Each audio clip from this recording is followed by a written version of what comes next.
Antes que nada, agradecerte que saques tiempo para esta entrevista y felicitarte por un título que considero muy, muy necesario, la verdad, y que creo que puede abrir los ojos a muchas personas que a veces pueden ver esa lucha antifascista un poquito desde el jefe de lo que nos han impuesto en muchas ocasiones. Un placer. Gracias a ti, Dani. Nada, empezar preguntándote por ese primer capítulo que se titula Un asunto personal. ¿Qué te lleva realmente a sentarte a escribir este libro, a encarar este proyecto? Bueno, la verdad es que yo llevo documentando todo el tema de la extrema derecha y el antifascismo desde hace muchísimos años, lo explico en ese primer capítulo, de hecho, motivado en parte también por una herida personal, por el asesinato de Guillem Agulló, que a toda nuestra generación aquí en Valencia, pero yo creo que más allá, pues fue un golpe bastante duro, ¿no? Sobre todo cuando eres adolescente y te das cuenta que tener determinadas ideas o incluso llevar determinadas pintas te podían llevar a perder la vida a mano de una pandilla de asesinos, ¿no? Como eran estos grupos nazis, ¿no? Que campaban a sus anchas en los años 90, pues esto de alguna manera me motivó a mí y a mucha otra gente a meternos un poco a investigar lo que era esta extrema derecha y de alguna manera yo personalmente pues me dediqué a recopilar toda la información que tenía a mi abasto. Entonces no había internet, entonces eran todos recortes de prensa, ¿no? Artesanal y con la tijera en el periódico y bueno, yo tenía sigo teniendo un muy buen archivo y fue a raíz pues de una casualidad que el proyecto tomó forma, que fue un reportaje que hicimos en La Marea. Bueno, hicimos un especial sobre antifascismo cuando Donald Trump dijo que iba a ilegalizar Antifa, lo dijo así tan alegremente. Entonces quisimos explicar un poco pues, qué eran estos nuevos movimientos antifascistas que estaban surgiendo en Estados Unidos, pero también en el resto del mundo. Y uno de ellos, uno de los artículos de estos era un resumen un poco de lo que había sido el antifascismo en el Estado español en los últimos 30 años. Y este artículo fue un poco el que me sirvió un poco de idea, de gancho ya para enmarcar un proyecto como el libro, ¿no? Pues que de alguna manera pues ya me rondaba un poco la cabeza, pero que encontré definitivamente el marco a raíz de este artículo, ¿sí? Ujú. Y el libro ha sido un gran éxito de ventas, ha tenido una muy buena acogida. No sé si consideras que se necesitaba ya recuperar y volver a comprometernos con esa lucha antifascista que durante algún tiempo ha estado realmente olvidada. Yo creo que hacen falta muchos libros sobre todas las luchas sociales que han llevado a cabo los movimientos sociales y políticos del Estado español desde hace muchísimos años y que demasiadas veces hemos tenido cierto pudor o cierta reticencia a contar nosotros la historia, ¿no? Desde gente cercana o incluso tejer este relato, ¿no? Que entre nosotros era muy común, pero que a veces no traspasaba estas fronteras internas nuestras, ¿no? Entonces, yo con la abundante documentación que tenía y además con el auge de la extrema derecha de estos últimos años y viendo que mucha gente empezaba a descubrir el antifascismo cuando han llegado los ultraderechistas a las instituciones, pues creo que estaba, que era interesante ofrecer al público, no solo a los convencidos, sino también a los que no están del todo convencidos, enseñar que había habido lucha antifascista en el Estado español desde la muerte de Franco, ¿no? Por mucho que algunos dijeran que el fascismo había muerto con Franco, ¿no? Es evidente que no fue así y es evidente que mucha gente siguió plantando cara a esta nueva extrema derecha que hubo y que creció y que además fue muy impune y muy violenta durante los años 80, 90, 2000 y tejió todo ese movimiento social que fue el antifascismo, que a su vez estaba formado por muchas otras luchas, ¿no? Es decir, el antifascismo no era un movimiento en sí solo, sino que estaba formado por gente que participaba en muchísimas otras luchas y que hay historias muy potentes que contar en este movimiento social y en muchos otros, ¿no? Y yo creo que ponerlo en común, esto en un libro, dar voz a la gente que participó y buscar historias que de alguna manera sustentaran este relato, sin hablar en nombre de nadie, porque el libro no pretende hablar en nombre de ningún movimiento, ni tan solo ser la historia en mayúsculas, sino ser un conjunto de historias de varios y varias de los protagonistas de una época, pues creo que valía la pena intentarlo. Yo he hecho lo que he podido y yo espero que esto motive también para escribir muchos otros libros sobre este movimiento y sobre muchos otros. Ujú. Hablas también un poco de la lucha que se desarrolló durante el franquismo, aunque el libro se centra más en la lucha a partir de los años 90.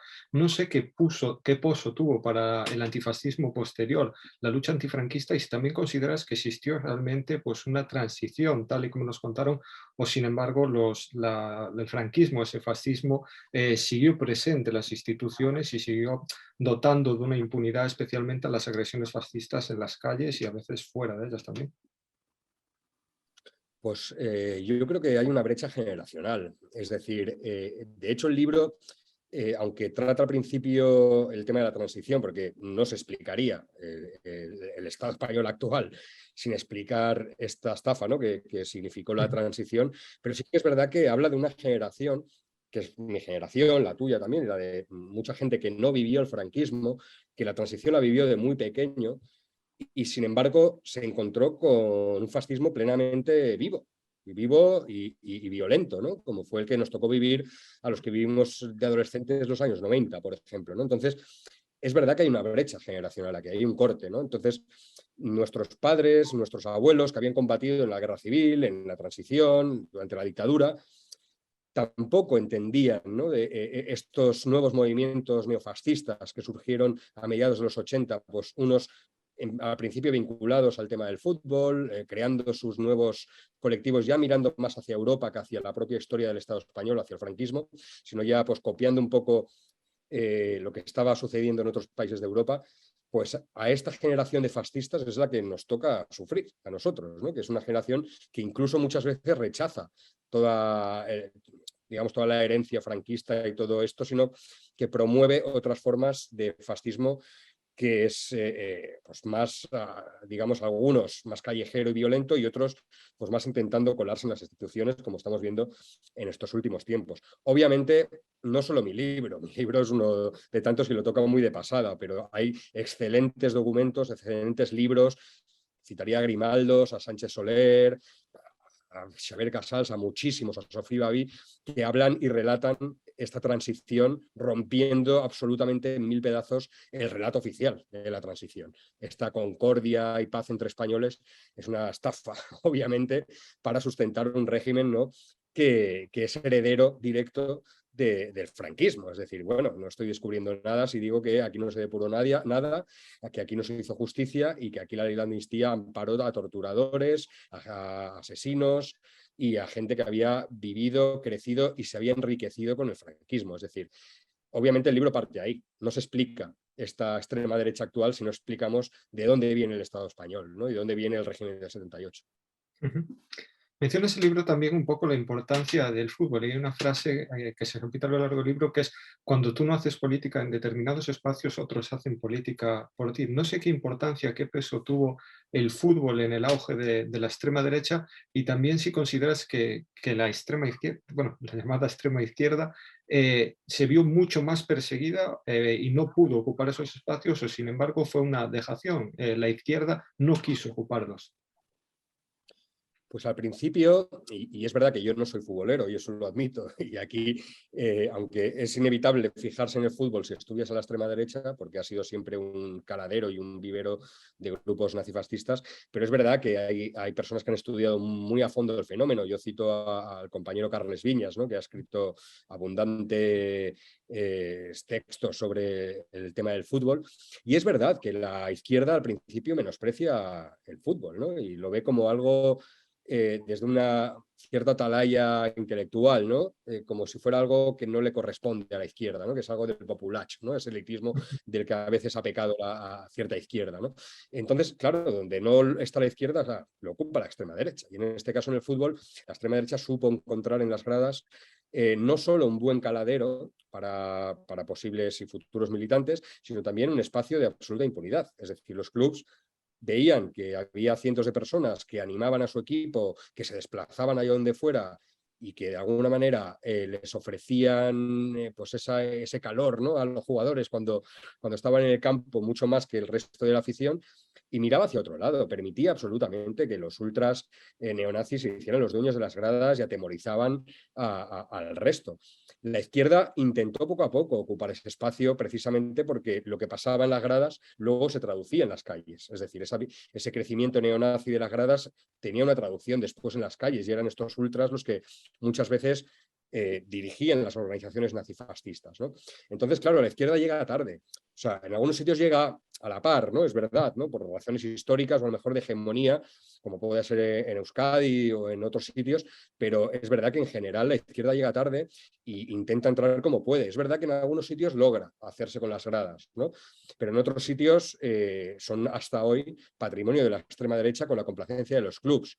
Y efectivamente son hechos objetivos, es decir, la preocupación o la acción que hacen las autoridades cuando el grupo es de extrema derecha o de izquierda radical es absolutamente descarado, ¿no? Y bueno, solo hay que recordar, por ejemplo, la multa que se le puso a Bucaneros, ¿no? Por llamar nazi a un nazi, ¿no? Por ejemplo, ¿no? Sin embargo, se han exhibido banderas nazis, cánticos racistas y esta ley no se aplica.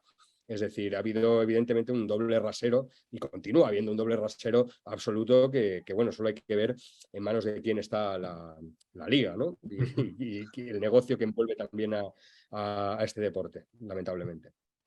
Y a raíz de este movimiento skin, que también se traslada de las gradas hasta las calles, hemos visto muchas agresiones que han quedado totalmente impunes, una violencia desatada en las calles contra militantes de izquierda y contra diferentes colectivos, y todos recordamos el caso de Aitor Zabaleta o más recientemente el caso de Jimmy, personas asesinadas por la ultraderecha que han quedado en total impunidad. También recordamos la Operación Panzer. No sé si hasta hace bien poco o quizás aún permanece una especie de impunidad de los crímenes de la ultraderecha. Igual que te contaba lo del fútbol, pasa lo mismo con las operaciones policiales contra grupos de extrema derecha. Solo hay que ver los resultados. Es decir, se ha ilegalizado un par de organizaciones como Blood and Honor o Hammer Skin, pero la operación Panzer pues, acabó con condena para la acusación popular, por ejemplo. Y se habían encontrado bazocas, por ejemplo, ¿no? En cambio, y también hay que decir que yo no recuerdo ningún caso en que un grupo neonazi o una agresión neonazi, incluso a veces dejando muy mal herida a la víctima, ¿no? Que estos asesinos, ¿no? O estos grupos nazis hayan acabado en prisión preventiva a la espera de juicio. Sin embargo, bueno, son incontables, ¿no? Los casos de gente de izquierdas, ¿no? Que ha sido detenida, ¿no? A lo mejor con un caldo de col, ¿no? Se lo han querido hacer pasar como un explosivo, ¿no? Y se han chupado un año de prisión preventiva, ¿no? Y bueno, hay múltiples casos que yo también recojo en el libro para que se vea este doble rasero.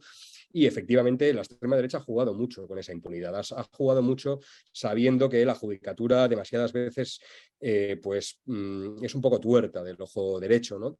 Y que en este caso pues hemos visto muchísimas víctimas de los grupos nazis que se han sentido muy solas, muy desamparadas, ¿no? Que incluso por eso existe en muchas ocasiones una desconfianza absoluta, ¿no? Con las instituciones y con, digamos, y con cualquier estamento del Estado que debería, en teoría, en teoría un Estado democrático, pues acabar con estos grupos de odio. Sin embargo, le pone mucho más interés en otros grupos, ¿no? Diametralmente opuestos que luchan precisamente contra este odio que precisamente con estos que atizan el odio. Solo hay que ver la última memoria de la Fiscalía, publicada recientemente, esta semana pasada, donde se dedican páginas a las manifestaciones por Pablo Hasél o a los anarquistas o incluso a los ecologistas de Extinction Rebellion, y el parrafito sobre extrema derecha es pues realmente ridículo, ¿no? Y muy de pasada, ¿no? Cuando recordemos que habían grupos, o sea, personajes de extrema derecha que tenían armas, que incluso querían matar al presidente del gobierno, pero no son preocupantes, no preocupan, no son para tanto, bueno, etcétera, ¿no? Ujú. Vemos, por tanto, como en el ámbito judicial, como tú dices, a veces se coge un poquito del lado derecho, pero también no sé si en los cuerpos y fuerzas de seguridad del Estado y también en el ejército podemos ver una infiltración de grupos neonazis. Todos recordamos como el asesinato de Carlos Palomino, José Estuévez formaba parte del ejército español, aparte de formar parte de una organización ultraderechista. No sé si esto ha llegado a un punto de gravedad que debiera preocupar a todos los demócratas o si son casos más bien puntuales. A ver, hay casos muy descarados y además que son flagrantemente impunes. Es decir, yo lo que todavía recuerdo es hace un par de años los policías vestidos de uniforme desayunando debajo de retratos de Primo de Rivera y de Franco en un bar fascista aquí en Madrid, en Usera. Entonces, y esto aquí no pasa nada, es decir, no pasa nada absolutamente. Igual que en el ejército hemos visto a soldados haciendo el saludo nazi o cantando canciones nazis en cuarteles y no pasa absolutamente nada. Esto incluso yo entrevisté a un militar en activo que tuvo que salir encapuchado porque tenía miedo a represalias, denunciando que existen militantes neonazis bien conocidos, que ostentan cargos de responsabilidad dentro de las Fuerzas Armadas, que esto lo saben los mandos y que aquí no pasa nada. Pero como pasó con los chats que pedían fusilar a media España y como ha sucedido con múltiples muestras de exaltación del fascismo, no solo dentro del ejército, también dentro de la policía y mensajes en las redes que hemos publicado a menudo este tipo de asuntos. Sin embargo, la actitud tanto de interior como de defensa es siempre negar la mayor, mirar hacia otro lado y decir que son hechos aislados. Yo con esto no quiero pensar que el 99% de los trabajadores o de las Fuerzas Armadas o de los agentes simpaticen con estas ideas, pero si los responsables políticos, cuando ven estas infecciones, no actúan, a mí me hace pensar muy mal. Me hace pensar muy mal. Por una parte, de la cobardía política de quien ostenta el gobierno, de que es incapaz o no tiene ninguna voluntad de actuar dentro de las Fuerzas Armadas o de las Fuerzas y Cuerpos de Seguridad del Estado, o que realmente pues está más que normalizado y esto sí que es preocupante dentro de estos cuerpos armados. Tenemos que recordar que en países como en Alemania esto ya supone un peligro muy real y que en el Estado español hemos visto como en Euskal Herria los grupos de extrema derecha en complacencia con fuerzas y cuerpos de seguridad del Estado actuaron contra militantes abertzales y también de otros ámbitos de la izquierda a través de los GAL y otros batallones de ultraderecha. Por tanto, como tú dices, sí se debería actuar desde las instituciones para frenar cuanto menos esa amenaza. Y también a lo largo del libro ha habido una anécdota que me ha llamado mucho la atención, que ha sido como durante el propio franquismo las conexiones que existía de los luchadores antifascistas con otras experiencias. Especialmente me llamó mucho la atención ese contacto puntual con la lucha de los Panteras Negras. No sé si en el Estado español a veces desconocemos un poquito esas luchas de los movimientos antirracistas, colectivos como el LGTB, que realmente son muy ricas, han aportado mucho a la lucha antifascista y que por nuestra situación territorial también creo que se deberían de compaginar mucho más con el ámbito, con el conjunto de la lucha. No sé si consideras que a día de hoy estamos avanzando en ese camino, si nos queda demasiado por avanzar, si les estamos dando voz, especialmente a los que deberían ser los protagonistas de esa lucha, que como tú también bien narras, no debería ser tutelada por otros componentes de la lucha antifascista. No sé cómo lo analizas y lo ves. Pues yo creo que estamos avanzando en positivo en este sentido y además yo creo que lamentablemente quedan muchísimas historias por conocer de otras luchas que se han desarrollado, digamos, dentro de lo que podríamos considerar también antifascismo, pero que sin embargo no han confluido. No han confluido por múltiples razones, ¿no? Y aquí también yo intento ser autocrítico, ¿no? Desde dentro y en el libro doy fe de ello, pues haciendo esa autocrítica y esa revisión, pero también me interesaba más buscar los puntos de encuentro, donde sí que se ha dado, ¿no? Esos encuentros a lo largo de la historia y a mí me parecía muy interesante pues, contar cómo cuando asesinan a Sonia, ¿no? Pues en Barcelona a principios de los 90, por ejemplo, una mujer transexual que vivía en un parque y unos nazis la matan a patadas, pues es el colectivo Sharp el que se acerca al colectivo LGTB para echarle una mano en el año 93, 94. Cómo el colectivo LGTB de Barcelona es el que se acerca a la gente de Valencia cuando matan a Guillem, ¿no? Devolviendo un poco esa sinergia que ya se había dado. Cómo los movimientos de chavales del Madrid de principios de los 90 vinculados a la música, al hip hop, al breakdance y todo esto, empiezan a organizarse ellos mismos para combatir a los nazis y empiezan a entrar en contacto con el Sharp, con la Asamblea Antifascista, con los colectivos pues, que había en aquella época y se empiezan a tejer alianzas que yo algunos de estos casos los desconocía. Yo, por ejemplo, de Color Power en Fuenlabrada lo desconocía y me resultó, vamos, impresionante descubrir esta maravillosa historia de cómo habían tejido toda una red de contactos con gente de Estados Unidos con el tema de los Panteras Negras. Intentaron crear los Panteras Negras en España, que un proyecto que duró lo que duró, pero que tuvo su efecto aquí entre las personas negras, ¿no? que vivían en España a principios de los 90, y muchísimas otras luchas.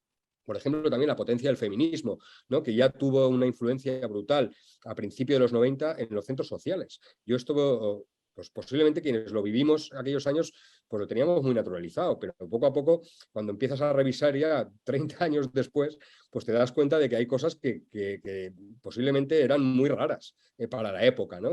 Aunque hoy en día sean mainstream, ¿no? Pero entonces eran muy raras. Yo he intentado juntar todas estas historias siendo autocrítico también, es decir, ¿por qué no había gente racializada en los grupos antifas, o eran muy pocos, o por qué el colectivo LGTBI iba por su lado y el colectivo antifa iba por el otro, ¿no? Y siempre con intención también un poco de salvar esas distancias que a menudo eran producto también del contexto, de las dinámicas de cada colectivo o de muchos otros factores, que no era por una cuestión de voluntad, era por una cuestión a veces de capacidad de poder estar en todas partes. Pero sin embargo, yo creo que hay muchos puntos en común que hoy en día yo creo que sí que se están dando, estos nexos cada vez están más afianzados, pero yo creo que todavía falta mucho más, ¿no? Y yo creo que el movimiento antifascista es tan plural y hay tantos, de hecho al final del libro intento deslocalizar el antifascismo de lo que son las coordinadoras antifas en sí, ¿no? Intento llevarlo también a los barrios, ¿no? Donde están los movimientos por la vivienda, ¿no? O los movimientos feministas o los movimientos antirracistas, que yo creo que también son barricadas donde se está dando una lucha contra la extrema derecha en otros frentes, pero que creo que son igual de imprescindibles y que cada vez yo creo que están más conectados. Precisamente, Plataforma Antifascista Galega ha sido una experiencia en la que vemos cómo se juntan, se aunan las reivindicaciones de barrio, las reivindicaciones de clase, digamos, de todo el entorno de Galicia, también mucho la lucha memorialística, que parece que tiene una línea de conexión en la que generaciones anteriores y las generaciones actuales parece que se pueden juntar en ese recuerdo a la lucha antifascista. Y no sé si consideras que ese tipo de plataformas antifascistas pueden ser una solución, como tú dices, para aunar no solo a diferentes generaciones, sino a diferentes colectivos en una causa común. En muchas ocasiones se ha acusado al antifascismo de no ser capaz de aunar ese componente de clase, pero vemos que cada vez en el Estado hay más experiencias que todo lo contrario. Parecen ver que es una muy buena plataforma para hacerlo.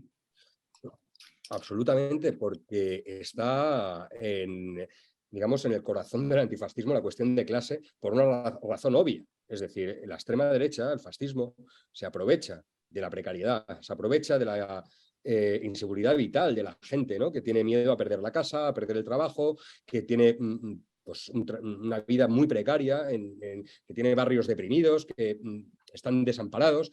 Ahí es donde la extrema derecha intenta infectar con su discurso racista, con su discurso del chauvinismo del bienestar, de que primero los españoles y los demás se aprovechan del sistema y tal. Nunca apunta hacia arriba. La extrema derecha nunca apunta hacia arriba, siempre apunta hacia abajo. Es decir, la culpa de tu precariedad es del que está más precario que tú, ¿no? Ese es el mensaje, digamos, básico, hablando a grandes brochazos, ¿no? De la extrema derecha. Cuando hay movimientos potentes de clase, es decir, que paran desahucios, que ofrecen redes de ayuda a los vecinos, a las vecinas, que trabajan en comunidad, ahí la extrema derecha le cuesta mucho entrar. No puede entrar, porque hay un componente de clase que está por encima de cualquier otra consideración, ya sea de color de piel, de religión, de origen nacional, de orientación sexual, de lo que sea. Es decir, por eso es tan importante no desvincular el concepto de clase de todas estas luchas, porque es el corazón, y ahí es donde uno de los puntos fuertes de la extrema derecha. Por eso yo creo que hoy en día esos antifascismos, en estas plataformas, como digo, que no hace falta que se llamen antifascistas, sino que tienen un buen tejido en el barrio y trabajan por y para el barrio y en el barrio, son diques de contención absolutamente vitales para frenar a la extrema derecha y al discurso de la extrema derecha, porque muchas veces no hace falta que venga la extrema derecha, sino a veces es el propio discurso a través de los medios de comunicación y a través de otros canales en el que infecta el sentido común de la gente, que llega a pensar que el problema de su precariedad es del que está peor, ¿no? Entonces yo creo que eso es vital. tener el concepto y la conciencia de clase en el corazón, no solo del antifascismo, sino de todas las luchas, básicamente, ¿no? Para transformar. Pero aparte también el tema de la memoria. Efectivamente, no se explica el presente sin el pasado. Y aquí es importantísimo la labor que han hecho las organizaciones memorialistas y la gente que trabaja a pie de fosa, pues trabajando, vamos, ajena absolutamente a las instituciones, y también la gente que intenta romper el relato oficial de la transición pacífica, del franquismo como un, no sé, como un periodo, pues mira, pues que pasó así y no había otra opción, etcétera. Es decir, hay que romper el relato oficial, porque precisamente del revisionismo y del negacionismo del que hace gala la derecha, no solo la extrema derecha, sino también la derecha y parte de la socialdemocracia que te sustenta el relato del 78, ahí es donde anida en muchas, en grandes rasgos, ese revisionismo que hace posible el renacer y la rehabilitación del fascismo. Y ese es un gran drama. Y ese es un gran punto de encuentro, el tema de la memoria, pero también el tema de la clase social y las luchas con perspectiva de clase, donde el antifascismo debe poner todo su empeño, no tengo ninguna duda. Y te preguntaría ahora un poquito por cómo definirías a esta nueva derecha que surge de la revuelta neoconservadora y cuál consideras que es el peligro más grande al que nos enfrentamos con esta nueva ola de la ultraderecha. La extrema derecha hace años que está tramando un cambio retórico y estratégico. Es decir, esto surge, eh, digamos, a finales de los 60, a principios de los 70, ¿no? Con unas figuras, sobre todo en Francia, de la nueva derecha francesa, que entienden que el viejo fascismo y el viejo nazismo ya no tienen buen marketing y que han de actualizarse. Entonces cambian un poco los parámetros, ¿no? Para normalizar estas ideas de los viejos fascismos y presentarlos como respetables en la actualidad. Ellos ya no hablan de razas superiores, ellos hablan de culturas incompatibles, ¿no?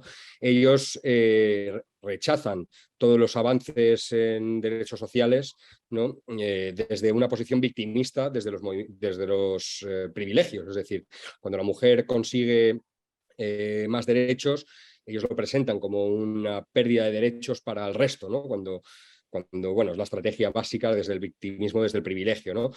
Esto es verdad que es una peregrinación un poco en el desierto hasta hace relativamente pocos años, que estas ideas empiezan a ser asumidas por las formaciones de extrema derecha que cuentan con gran capacidad económica, porque no olvidemos que la extrema derecha y las élites se llevan bien, históricamente se han llevado bien, y cuando los partidos conservadores empiezan a estar de alguna manera salpicados por escándalos de corrupción o por el simple cansancio de los votantes, pues empiezan a emerger estos grupos, unos a nivel electoral, es decir, ya pues hablemos del Frente Nacional o hablemos francés o hablemos de otras opciones del resto de Europa, incluso de Estados Unidos, Brasil, ¿no? Y luego hablemos también de los movimientos sociales, ¿no? Que van cambiando, ¿no? Si en los años 90, por ejemplo, los nazis quemaban a las personas sin hogar que dormían en cajeros automáticos, en el año 2015 les dan un bocadillo, ¿no? Entonces entienden que eso es mejor marketing, ¿no? Entonces incluso copian a la izquierda radical, ¿no? Y empiezan pues, a ocupar edificios, a intentar entrar en las manifestaciones de la izquierda por los derechos sociales, por el tema de las huelgas. Es verdad que aquí la izquierda les corta. Aquí recuerdo pues, todo lo que hubo al calor del 15M y tal, que intentaron entrar en la marcha minera y en otras protestas y tal, pero se les cortó y se les echó, ¿no? Sin embargo, el problema son las grandes formaciones de extrema derecha, como Vox y como otras organizaciones similares en otros países, que están infectando el sentido común, que están intentando extender esa incorrección política, que es como lo llaman ellos, ¿no? El rechazar los derechos de determinados colectivos y esconder a través de esa batalla cultural la lucha de clases. Es decir, ellos van a las batallas culturales, es decir, ellos van precisamente a combatir estos derechos o a poner de pantalla determinados asuntos para no hablar realmente de lo que son partidos absolutamente neoliberales, son partidos que no cuestionan el statu quo y no cuestionan el orden neoliberal.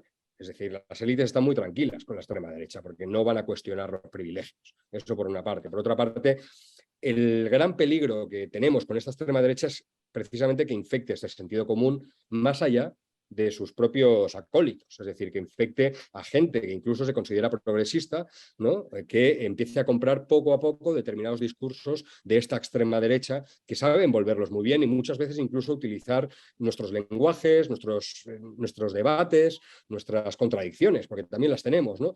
E intentar colarse por ahí. Y ese es el verdadero peligro que tiene hoy la extrema derecha, más allá de si consigue más o menos diputados, ¿no? Es precisamente el que un compañero tuyo o un familiar tuyo hable como un ultraderechista, ¿no? En algunos asuntos, ¿no? Y este yo creo que es el gran riesgo que corremos con esta nueva extrema derecha, que es muy hábil, muy inteligente, cuenta con mucho dinero y cuenta además con la complicidad no solo de los medios de comunicación, sino con el resto de partidos que los han aceptado como un actor democrático más, ¿no? Ujú. ¿Y no se consideras también que ahí tenemos un peligro a la hora de ver cómo esto también llega incluso a sectores de izquierda o sectores que se autodenominan de izquierda, pero no parecen tal? Hubo serio debate cuando Pablo Iglesias y el entorno de Podemos participó en algunos programas y cadenas de la ultraderecha. Parece que en aquel momento se supo capear bien o más o menos aprovechar para trasladar el mensaje de la izquierda a esos espacios, pero sin embargo vemos ahora como hay otras formaciones que se dicen de izquierda, pero que copian totalmente, incluso asumen el modelo de la ultraderecha, tanto en la cuestión nacional como en la cuestión migratoria, e incluso vemos, yo personalmente, como desde hace un tiempo para esta parte, uno tiene que tener mucho cuidado a la hora de observar ciertas editoriales, a la hora de ver ciertas publicaciones, porque hay ciertos discursos, como tú bien dices, de la extrema derecha que se saben envolver, pero que empiezas a ver cada vez más presentes en entornos que se supondrían de izquierda. No sé si esto ya es una amenaza muy real, si estamos viendo como experiencias que ha tenido ya Francia, Italia, llegan aquí con cada vez más fuerza, o si esto se puede parar a tiempo. No sé si tienes también algunos tics para que quienes nos escuchan o las generaciones más jóvenes puedan estar alerta con esta amenaza. A ver, aquí hay dos cosas. Por una parte, hay un debate, y yo creo que hay un debate eterno sobre qué hacer con los medios de comunicación. Es decir, es obvio que la izquierda no tiene medios de comunicación y los que tiene son muy humildes, ¿no? Y algunos a lo mejor pues sobreviviendo como pueden, ¿no?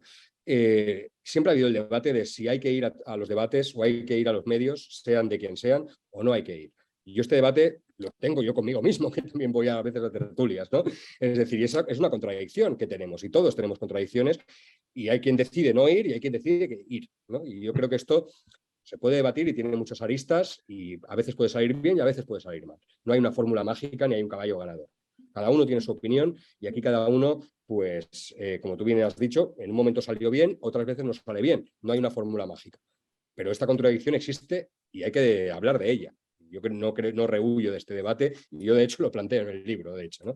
Pero esto por una parte, ¿no? Y por eso está bien también que tengamos nuestras propias canales de información como tu canal o como muchos otros canales o medios más modestos también que tratan de hacer un poco de contraprogramar, digamos, esta avalancha, no solo de la hegemonía de la derecha en los medios de comunicación convencionales, sino también en redes sociales y muchos otros canales donde esa extrema derecha está invirtiendo mucho, ¿no? También en YouTube y en otras plataformas. Otro debate es cierta izquierda que no, que ha asumido gran parte de los marcos de la extrema derecha, ¿no? Obviamente, en el tema, por ejemplo, nacional, es bastante evidente. Es decir, hay un nacionalismo español que es transversal a toda la extrema derecha en este país desde hace décadas, ¿no? Es decir, eso es innegable. Entonces, repetir el discurso centralista y el discurso digamos, nacionalista español y querer disfrazarlo como, no sé, como que si los demás nacionalismos fueran los malos, ¿no? Y el tuyo, el español, el hegemónico, es el bueno, ¿no? Pues obviamente esto pues habla por sí solo. Lamentablemente sí que hay gente que compra este relato, pero luego también hay otros estancos. Es decir, luego hay otros temas donde esta frontera, ¿no?, entre los discursos de extrema derecha y desde una supuesta posición de izquierdas, pues están muy difuminados y hay que ir con cuidado. Todo es cuestión de la elección del marco y del lenguaje. Por ejemplo, cuando hablamos de temas, por ejemplo, de migración, plantear el tema como un problema y enmarcarlo dentro del lenguaje y del relato del establishment y de la derecha. Es decir, aquí ya has perdido el partido de entrada, ¿no? O hablar de muchos otros temas, ¿no?, como, digamos, desde un marco envenenado. Entonces, aquí sí que es verdad que hay mucho, bueno, hay algunas cosas escritas. Yo recomiendo, pues, por ejemplo, la periodista catalana Alba Sidera, que vive en Italia, y que ella escribió un libro recientemente que se llamaba Feixisme persistent. Hablaba mucho de cómo la extrema derecha, a través de los medios de comunicación, supo normalizar muchísimas ideas, ¿no? Muchísimas ideas que luego acabaron siendo mainstream, ¿no? Y ideas que incluso cierta izquierda y personajes pues que se disfrazaron en su día de marxistas, ¿no? Como el señor Fusaro, ¿no? Y que al mismo tiempo que aquí era acogido con los brazos abiertos por ciertos izquierdistas, en Italia daba charlas para los nazis de Casa Pound, ¿no? Por ejemplo, ¿no? Y aquí no pasaba nada, no hay ningún problema. Pues estos personajes o estas fronteras difusas son los que a veces hacen que mucha gente con buena voluntad y con buena fe de izquierdas pues acabe picoteando ciertos mensajes que yo creo que están envenenados de origen, ¿no? Y esto, quien haya seguido un poco a la extrema derecha desde hace años ya sabría pues, que en los años 90, por ejemplo, ya había ciertos grupos de la extrema derecha que tonteaban con el lenguaje de izquierdas, ¿no? Y que intentaban colar ciertos marcos supuestamente izquierdistas o que incluso llegaron a infiltrarse dentro de sindicatos de izquierdas, ¿no? E incluso anarquistas, ¿no? Pues para intentar meterse por ahí y captar a gente que de buena fe estaba ahí por su conciencia de izquierdas, ¿no? Por tanto, la extrema derecha sabe que dentro de la izquierda puede pescar. El problema es si somos lo suficientemente hábiles como para detectar estos mensajes, ¿no? Y detectar estos caramelos envenenados que nos lanza la extrema derecha para desactivarlos antes de que sea demasiado tarde. Y lamentablemente hoy las redes sociales pues ofrecen, digamos, ese menú variado donde la gente de buena fe, de izquierdas, que tiene ganas de aprender, pues, y quizás pues, pueda acabar en sitios que lamentablemente pues, le lleven a caminos insospechados, ¿no? Por decirlo de alguna manera. Y no sé también si a tenor de esta crisis social que estamos viviendo y que parece que se va a recrudecer a lo largo de este invierno, se vuelve a plantear un debate que es la participación de la izquierda, como los gobiernos que tenemos actualmente en España, el gobierno de coalición. No sé si crees que el antifascismo es capaz de sobrevivir en esa vía más institucional, si es capaz de nutrirse de la participación de la izquierda, o si bien las propias incapacidades de estos gobiernos para llevar a cabo sus políticas, las propias contradicciones y lo que algunos pueden llegar a considerar incluso traiciones, hace que esto vea disminuida la participación o la complicidad entre una izquierda menos radical y una izquierda más radical. No sé cómo consideras que se puede aunar esto para no llegar a una ruptura total y absoluta en este sentido.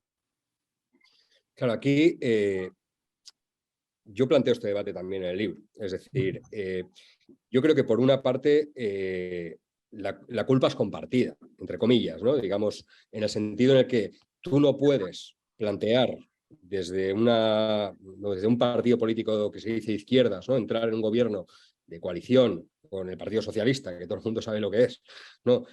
Y prometer el cielo y efectivamente tú sabes que no vas a llegar y estás continuamente decepcionando. Es decir, esto tiene una limitación, pero si tú no la explicas a priori, va a pasar lo que ha pasado. Y es que la gente se desencanta. Esto por una parte. Eso, evidentemente, a quien no crean las instituciones desde el principio, no le sirve el argumento. Y yo lo entiendo. Yo entiendo que no se crean las instituciones y que se promulguen en otras vías de participación política. Ahora bien, fortalezcamos esa otra manera de hacer política, que son los movimientos sociales al margen de las instituciones. Yo, de hecho, cuando empezó el gobierno de coalición, publiqué un artículo en La Marea que se llamaba "No dejemos la política en manos de los políticos". Quiero decir, independientemente de quién gobierne, sea quien sea, la calle tiene que estar a tope. Es decir, lo que no puede ser es decir, no, como gobiernan estos, vamos a esperar a ver si hacen algo. Y luego si lo hacen mal, les vamos a zumbar. Sí, vale, pero tú no descuides la calle, tío. O sea, la calle tiene que estar activa constantemente. Primero, porque tiene que tener vida propia de las instituciones. No se puede supeditar los movimientos sociales ni las luchas sociales a quien esté en el gobierno.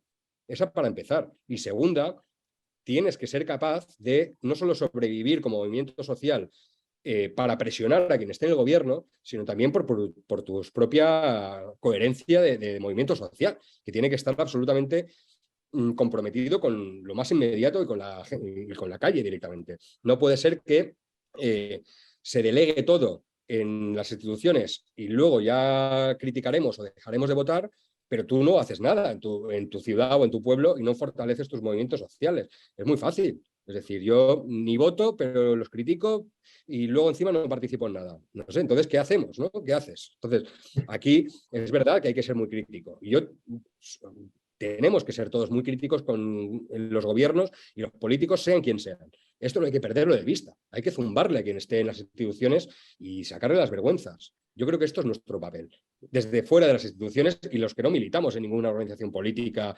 institucional o partidos políticos. Pero también hay que fortalecer las calles, hay que fortalecer los movimientos sociales. No vale quejarse. No vale decir está todo fatal y todo es una mierda. No, no. Vale, pues vamos al sindicato de barrio, vamos al colectivo, vamos a fortalecer nuestras redes que están por debajo de todo esto, ¿no? Y que son realmente, esta es la política que a mí me interesa, yo creo que es la política real y la que las personas perciben, la del día a día, la de la calle, la del sindicato, la del movimiento social de barrio, que ojalá hubieran opciones políticas que supieran conjugar todo esto y lo llevaran a la práctica y fuera realmente efectivo. El problema es que no está pasando por múltiples factores. Evidentemente, el gobierno es el que es y las correlaciones de fuerzas son las que son y las limitaciones son las que son, pero bueno, esto tampoco nos exime de responsabilidad. Es decir, aquí cada uno acepta tragar los sapos hasta donde acepta. Quiero decir, aquí creo que nuestro papel desde fuera de los partidos y fuera de las instituciones es meter caña. Obviamente luego cada uno ya elegirá si los vota, si no los vota, si hace esto. Lo que no vale es la pataleta. A mí no me vale que alguien desde un perfil anónimo esté diciendo todo el día que todo está fatal. Sí, está fatal, sí, todo está fatal, pero ¿tú qué haces? ¿Vamos a hacer algo? No, ¿nos metemos en el sindicato? ¿Nos metemos en el movimiento social? ¿Nos metemos a militar en algo o qué? Yo lo que espero son propuestas, no quejidos. Yo también me sé quejar, pero yo espero que la gente también aporte soluciones, ¿no? Y creo que hay movimiento de sobra donde participar, donde militar, donde hacer trabajo en positivo, ¿no? Y buscar puntos de encuentro a veces, porque a veces es inevitable que tengas que buscar puntos de encuentro más allá, digamos, de tu... sí, de tu entorno más cercano ideológicamente, ¿no? Y vas a tener que buscar alianzas. Y eso al antifascismo le ha pasado muchas veces, que ha tenido que buscar alianzas por simple supervivencia. Pero también creo que estamos en un momento en el que no nos podemos permitir el lujo de perder ni un minuto. Totalmente. De hecho, yo que he sido muy crítico con este gobierno y también con Pablo Iglesias, leía en tu libro esa conversación que tienes con Pablo en la que él señala que a la hora de crecer Podemos y llegar al gobierno, sucede que ellos, claro, absorben muchos de esos representantes de los movimientos sociales y la autocrítica que hice yo para la propia población es, vale, ahí sí que tenemos nosotros nuestra responsabilidad de que esos puestos los debíamos de haber recuperado. Debería de haber, si se ha ido una persona a las instituciones, 10 más que ocupen esos puestos y ahí sí puedes ser crítico, ahí sí puedes darles los palos que quiera, pero porque tienes la fuerza de la calle. Ahí coincido plenamente contigo en que esa responsabilidad es nuestra y no podemos dejarla pasar porque uno tiene que ser autocrítico en ese sentido para que después tus críticas hacia el gobierno tengan fuerza y tengan sentido realmente. Sí, sin ninguna duda. Yo creo que la autocrítica es fundamental.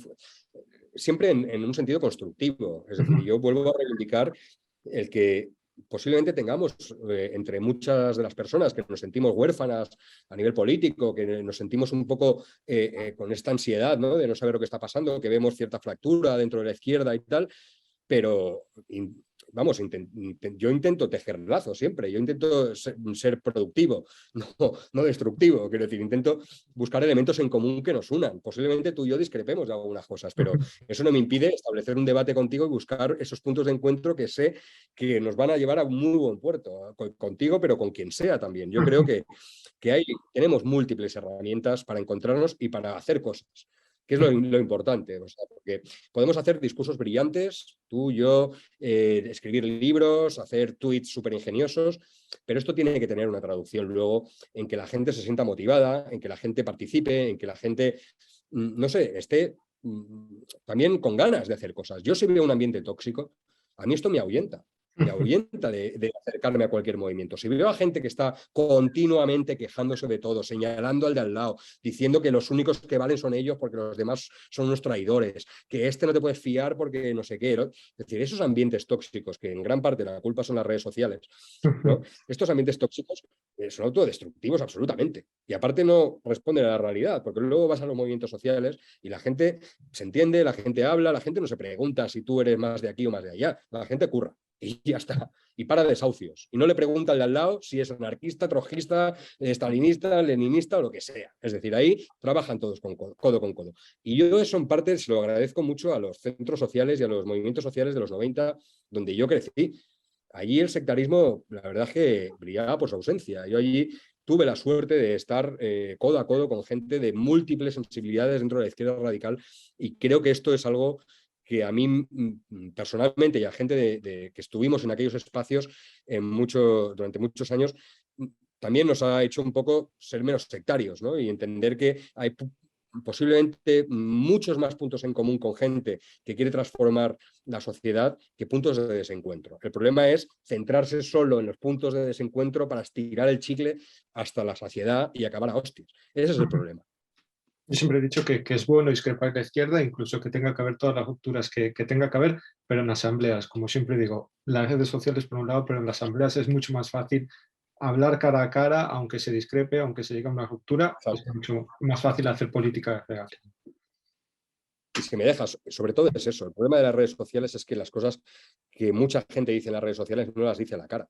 Es decir, el problema es que cuando nos encontremos en algún centro social o en algún concierto o alguna actividad política, lo que sea, y las cosas se hablan cara a cara, esa violencia que existe en las redes sociales desaparece. ¿Por qué? Pues porque obviamente, ¿sabes? El anonimato es muy fácil. Ser muy irreverente y muy, pues eso, muy canalla, muy tal. Y muchas veces, ojo, cuidado, tú no sabes quién está detrás de ese perfil. Es decir, tú no sabes si es mi abuela, si es un policía, si es un nazi disfrazado de izquierdista, o si es mi tío Juan aburrido en casa troleando. Es decir, tú eso no lo sabes. Por lo tanto, hay que tener mucho cuidado con las redes sociales, con esos perfiles anónimos que van sentando cátedra en muchos casos y no sabes quién son. Y hay que fomentar los espacios de encuentro. Y hay que, a veces, pues mira, pues todos nos exponemos a riesgos dando la cara y tal, pero yo obviamente con perfiles anónimos no discuto, porque es que no sabes. Yo no sé si es un madero, si es mi tía Ambrosia o quién es. Yo por eso, pues también reivindico los encuentros, los espacios, las charlas, los debates, las asambleas, los conciertos, los centros sociales y encontrarse y verse las caras. Yo creo que eso es fundamental para construir algo sano. Concuerdo totalmente. Y te dejo para el final el melón más grande de la entrevista, que es a lo largo de todo el libro sobrevuela esta pregunta. ¿Es legítima el uso de la violencia o la autodefensa para combatir al fascismo? La pregunta sobre la violencia y el debate sobre la violencia ha estado presente no solo en el antifascismo, en todos los movimientos sociales y todos los movimientos políticos a lo largo de la historia, creo yo, ¿no? Obviamente la respuesta no es sí o no. Yo creo que existen muchísimos matices, ¿no? Es muy atrevido juzgar las decisiones que tomaron determinadas personas en determinado momento y con las razones que les llevaron a ello. Es muy atrevido. Yo, de hecho, en el libro no juzgo. Yo doy voz a gente que, digamos, ejerció la violencia desde el antifascismo, unos por mera supervivencia y autodefensa y otros como ofensiva para frenarlos antes de que hicieran algo. Es decir, yo les doy voz y ellos hablan en el libro y reflexionan, incluso muchos de ellos a través de la distancia, ¿no? A partir de la distancia y de verlo con otros ojos, ¿no? Esto me lo han preguntado en todas las entrevistas y yo siempre digo lo mismo. Si me dices que el antifascismo es violento, debe ser violento, yo te digo que no. El antifascismo es plural. Existen muchas maneras de antifascismo. La violencia no es el rasgo distintivo del antifascismo, sino que ha sido la caricatura que le han puesto los medios de comunicación al antifascismo para equipararlo con la extrema derecha. Si me dices que la violencia ha servido en algunos casos para frenar a la extrema derecha, te digo rotundamente que sí. Y te digo rotundamente que sí, que ha sido eficaz, porque el Estado, primero, no solo no hacía nada, sino que ejercía una violencia extra a los colectivos vulnerables y a las izquierdas que plantaban cara a ese fascismo violento.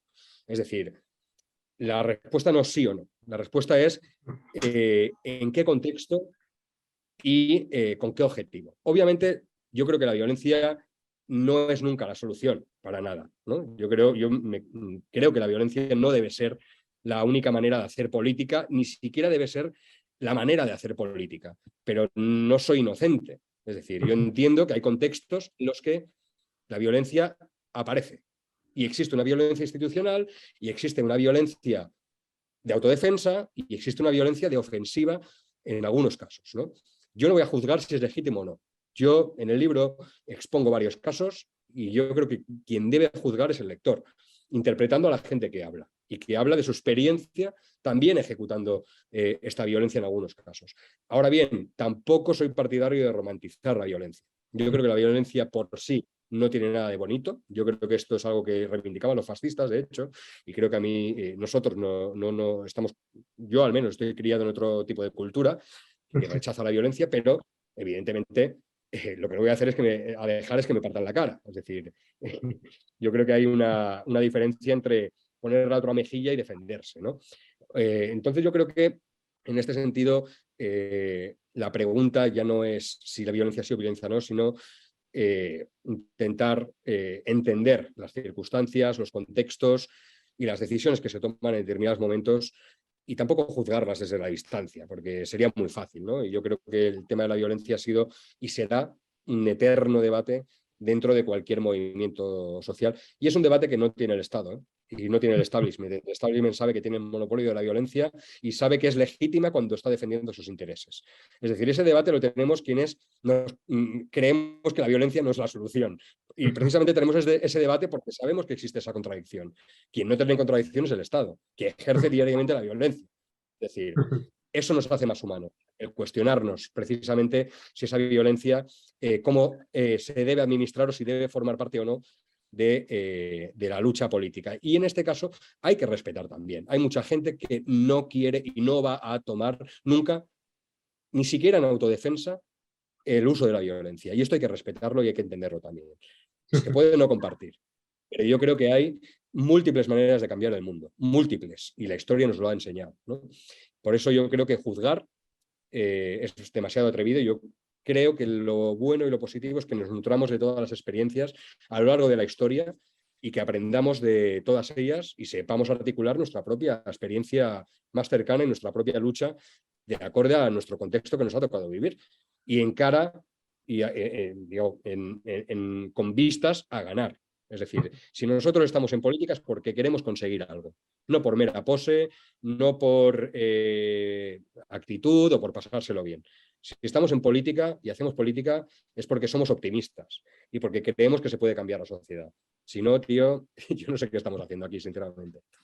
Y en ese cambio social, precisamente en este tema de la violencia, hay que recordar que el proyecto transformador de la izquierda y del antifascismo no es un proyecto que se imponga a nadie, no es un proyecto que busque imponer la violencia contra otros colectivos o minorías, sino que todo lo contrario, es un proyecto que busca el poder convivir en paz entre todos. Si en ocasiones surge la violencia es precisamente para poder defender ese proyecto final de convivencia pacífica entre toda la sociedad. Pues nada, agradecerte esta entrevista, recomendar a todo el mundo que lea este libro porque de verdad que vale mucho la pena y nada, de nuevo, agradecerte el libro a ti y a Capital Swing, que también es bueno señalar a las editoriales que se atreven a publicar libros que a veces son molestos, digamos. Pues muchísimas gracias a ti, Dani, y al trabajo que haces en tu canal y en redes en todas partes. Y yo creo que nos alimentamos los unos a los otros y creo que eso es importante, ¿no? Que tengamos nuestros espacios, tengamos nuestras herramientas para ofrecer alternativas, y en positivo siempre, como decía antes. Y creo realmente que además editoriales como Capitán Swing, de hecho se ha atrevido a publicarlo en catalán, que es una cosa que hay que decirlo también. El libro está en catalán también y es una editorial de Madrid. Es decir, esa se la ha colado bien. Se agradece mucho eso. Pero yo creo que sí, que efectivamente nos queda camino y por eso es un placer encontrarse, aunque sea pues, desde la distancia y vía Zoom. Pero bueno, seguro que nos podemos encontrar en muchos sitios y nada, animar también a los movimientos sociales a que se animen a contar también sus propias historias, que tenemos muy bonitas y que tenemos que reivindicarlas. Gracias, Dani.